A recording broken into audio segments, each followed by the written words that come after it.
Hello everyone, I would like to welcome you to my new series here, the Introduction to Windows Server. The main focus of this series is to help beginners or intermediate users uh, get through this entire process of installing and promoting a server and then actually managing your Active Directory and features and functions within those.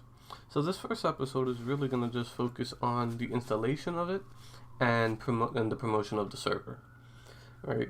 Um, when we're trying to create a domain controller, which is really in charge of handling authentication within a computer domain or the computer network, and so one of its main functions is controlling who can connect to our domain, and features such as like security policies and password lockout policies and things of that nature.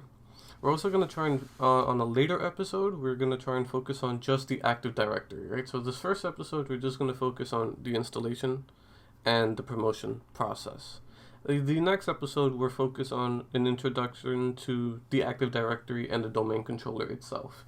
And then later episodes, we'll go specific into certain functions of the Active Directory and so on and so forth. So we're going to be using a virtual machine in this case. You can use VirtualBox or you can use VMware as I'm using here. The process is very similar on both. In this case, you're going to need a pretty good system and a good amount of space. In this case, we're going to want at least 2 gigabytes of RAM to allocate to our virtual machine and about 15 gigabytes of hard drive space. The operating system or the Windows Server that we're going to be using is Windows 2012. I also have a file that I will be running through on site, and I'll probably link it in the description down below that you can also follow. So simply, we're going to want to create a new virtual machine. The process is the same on VirtualBox, where there is the new button. So we're going to click that, and you should get a similar window to this. All right, it's going to ask you what operating system you would like to install. We're going to go with Microsoft Windows, and we're going to go down to Windows 12. Let's see if we can find that here. Windows Server 2012. On VirtualBox, this is different. It's going to be Windows 12, I believe, 64-bit, something like that, something along those lines. It's not necessarily like this, but it's very similar. We're going to want to rename this so that we can understand what's going on here. We're going to call this domain, or we can call it the root domain controller. Alright. Later on in the series, we're going to talk about other domain controllers like replicas and so on and so forth. And when we make it there, then I'll explain what all of this means. We're going to want to allocate 15 gigabytes of RAM or 15 gigabytes of hard drive space, and it should be very similar on VirtualBox. Okay, I would like to keep it as a single file. On VirtualBox, I know they have, so you can dynamically allocate it as well. You can set it to dynamically allocate, and you can keep it as VDI, right? The virtual disk image. One of the main sources of error, actually, and a lot of people get caught with this, is in our case we want to set this to an internal network. Okay, we're virtualizing this. We want to keep this on an internal network. So on VMware, you would go to your network adapter, and you would actually just go simply to host only. At this point, the virtual machine cannot connect to the internet, and then we can do exactly what we need to do. On VirtualBox, there is an option for internal network, so you would click on that in your network options or in your network adapter. Okay, from here we would finish. Now, on VirtualBox, you would have to go to, right now we're going to want to install the ISO image. On VirtualBox, or on VMware, we would go here to your hard disk, and we would go down to Advanced, or actually, no, we would go to CD/DVD, SATA, my apologies. We would want to use the ISO image file, and we're going to find our Windows 2012. In my case, I have it in an ISO folder here, and we're going to have Windows Server 2012 64-bit. Right, and we can mount it just like that, that's simple. On VirtualBox, there is a different way of doing that. You would still go to your storage settings, but then you would go down to, you would see a different, you would see your hard disk, and then you would see something that looks like a CD. You would get a similar CD image. You would want to click on there, and then there's a CD button to the right. You click on there and you find your ISO image, or it'll ask if you want to find a file. You click on there and you find your ISO, and it's same process. You'll have something similar. It'll show you that you have your ISO image there. From there, we'd want to start our virtual machine. Now, for the most part, Windows makes it extremely simple to install their operating systems. There's not much work we need to do. Okay, so we can run through this process. Very simple. Here we want to keep, you can change the settings to whatever you need. We're going to keep those standard. And we just want to install now. Now, depending on your machine, the setup could take a very long time, or it can be very short. In this case, we're going to install the standard server with the GUI. And we'll accept our license agreement here. Now we want to click on custom. Because this is a brand new installation, we don't have a previous build. We're just going to want to start from brand new. Now here you should see the 15 gigabytes storage that you've allocated to the virtual machine. It's already selected. You can just hit next. Now here we just wait until it gets installed, and I'll come back when it's done. Okay, welcome back. During this process, Windows will restart itself, and it's going to go through some, initialization and whatnot. But you should make it to this screen. Now here, here we want to input your administrator password, right? This is something you definitely want to remember. Make sure you want to keep it something complex, right? Something that nobody can crack into, whatnot, right? So a complex password. But in this case, we're not going to do that. We're going to keep it very simple. And we're going to hit the finish button. Now it's going to finalize some settings, and you should see yourself here. Now we have just finished installing the Windows Server operating system, but we don't exactly have a domain controller just yet, right? There's a certain set of requirements that we need to meet before we can create or promote the server. Right, so the server manager always starts up in the beginning, right? And we're going to let it do its thing. It's actually going to be quite important if we want to do this very quickly to promote the server, right? So some of the things that we need to make sure we have, or some of the requirements that we need, is we need to firstly have a static IP address, right? We cannot have a dynamic IP, okay? Because otherwise, it's going to be hard for people to connect to a server that has a different IP address, right? Or it's changed from the last time you connected to it. So it needs to be a static IP address. It needs to have a DNS. Now this is going to be an interesting one because we are on an internal network that does not have a DNS server, right? This is the only server that we have on our network. So we're going to create our root domain controller here is also going to act as a DNS, and I'll run through the steps on how this works. So we need to have a static IP address. We need to have a DNS.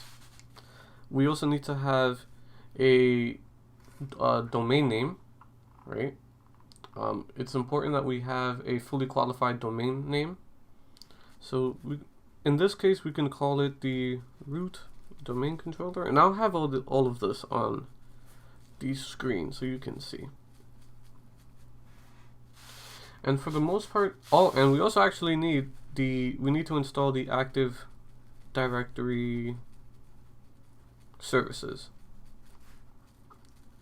So there's no real particular steps or set of steps that you really need to go through, but what needs to come first, now you can do either of these first, but we can change the IP address and the name of the server, right? You can either change the name of the server first and then change the IP address, or change the IP address and then the name of the server. It's honestly up to you.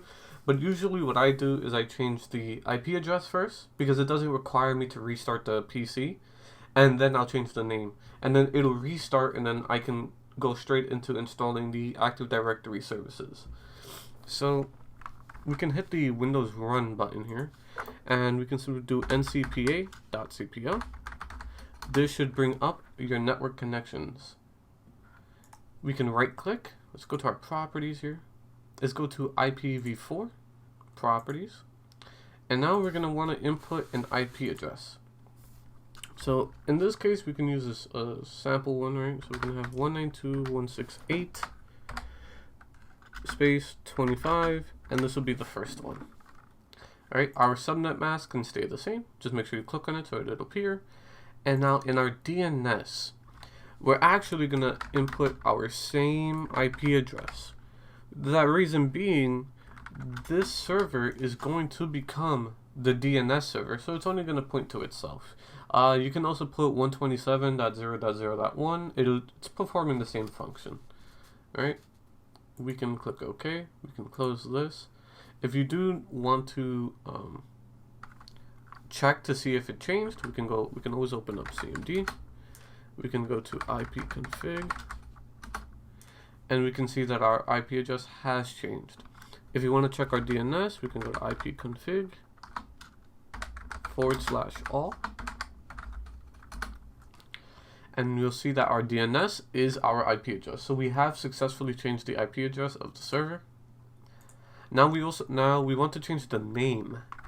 We can simply go to our Windows Run, and we can go to sys system domain or device manager.cpl, and here we're at the system properties. We would want to go to our change right here, and now we change our computer name. I'm gonna name our computer root DC. You can name it whatever you want, but make sure it's something that you understand and you'll remember. And now we're gonna want to click on our more button. Now here is where we're going to put our DNS suffix, or the domain that we're going to be playing with, right? For example, you can put, I don't know, youtube.com. But we're not going to do that in this example, right? This isn't what we're messing with, so I'll just keep it as mydomain.local. Okay, and then we're going to want to click OK. Now this is where our it's going to tell us that it wants to restart the computer right after we click OK here. But let's check before we go. The full computer name should be something similar to this, right? rootdc.mydomain.local, right? This is what I decided to go with today, but you can choose whichever you want. And then once we click OK, here we go. You must restart your computer to apply these changes. So we're going to hit OK here, we're going to hit close here, and we're going to restart now. And I'll be back when the computer is restart. Okay, so my PC has, or our virtual machine has finally restarted. We're going to want to sign in again. And we don't have actually many steps more to go. Right now we're going to want to install our Active Directory services. Okay, before we install our DNS, because our DNS actually installs during the promotion process. So from here, let's let everything load up. Everything should have been changed. If we can go check our system name here, and we see the full computer name is rootdc.domain.local, so we know that changed. Now we want to install our Active Directory services, so we can go to Manage, Add Rows and Features. We can hit Next here. Installation type, make sure it is role-based. Server selection, you should see our server here. It's automatically selected. Server roles, here we go. We want to install the Active Directory domain services. All right, this is the main one. We can just hit Add Features here. We can hit Next. We can continue hitting Next. There's nothing else we need to click. Continue. And right here, we can confirm that this is what we want, right? We want all of this, Active Directory domain services. We can install. Now, the process shouldn't really take so long, but I will come back when this is done. Okay, so it has finished installing, right? Now, right here, we can stay in this menu actually, and now we can begin the promotion process. So all these steps that we followed, right? Changing the IP address, making it static, installing the Active Directory services, and also sending the DNS to ourselves are the prerequisites that we are required to promote a domain controller. So if we can simply go to promote this server to a domain controller, and now we are in the promotion menu. Now, because this is the first server that we are creating, we want to add a new forest. And our domain name, our root domain name, is going to be my domain.local. Okay, it's going to be our DNS suffix. Okay, that's not going to change. And we want to add a new forest because this is our first time creating an Active Directory. This is the root of the network. We want to hit next after this. Okay, and now here is where we install the DNS server. If you see here, it says domain name system server. This is where this wizard has identified that our DNS is pointing to ourselves. And so it automatically interpreted as we're trying to install the DNS services on this server as well. So our server is going to be running two separate things. This password here, now this is just in case something happens, right? We need a password to restore the directory services. So it can be the same password as you had before or something more complex. It's up to you. In this case, I'll keep it as the same password that I had before. And we can simply click next. We can continue hitting next. And now here, we should see mydomain.local as the NetBIOS domain name. Some of the process does take a while, okay? It always depends on the system. Or actually, you should just see my domain. My apologies. From here on in, it should be just continue hitting next. The NTDS, these are the database files that everything is going to be held in. And now we have the prerequisite check. Now it's going to check for all the things that we've done before, and to see if everything matches, if everything is perfect. And in this case, we passed. So we can simply just hit the install button, and we are now promoting our server. At the end of it, it's going to tell you to restart, I think it automatically restarts. And I'll meet you when we come back. Okay, so our virtual machine has restarted. Okay, and after a while, it takes a while to restart, but once it restarts, you should see us here. Now, there's one final thing we need to check to make sure that we did promote the server properly. If we go in and we should see this, right? Now, before we only saw the administrator, right? And then we type in our password. But this time, we're an administrator on the My Domain network. Okay, so we're actually logging into the domain. But your password should still be the same. And if we successfully log in, you have just promoted this server. Now there is also, you should also see on the left side here, the Active Directory domain services there, and our DNS, which we also set up. Now on the next episode, I'm going to go more into detail on the Active Directory here, and actually and kind of explain its functions and tools that comes with it and what we can do. So hopefully you guys understood what happened in this first episode. I know I realized that I talked a little bit fast, but these steps are pretty straightforward and there's not much that we actually need to do.